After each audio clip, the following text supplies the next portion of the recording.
Tens of thousands of airline workers are expected to be laid off or furloughed tomorrow. That's because of a federal aid package expiring at midnight, and a new relief bill has not been passed by Congress. Matt Doherty taking a closer look.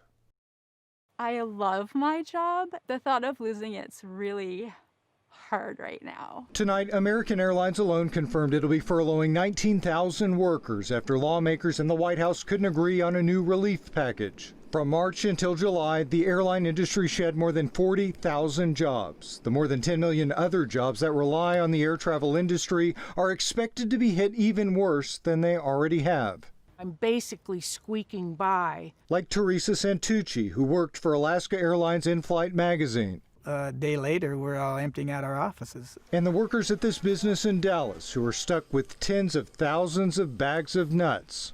And there's the airport parking industry, which employed about 12,000 people before the start of the pandemic. FastPark says they've had to cut 60% of its staff.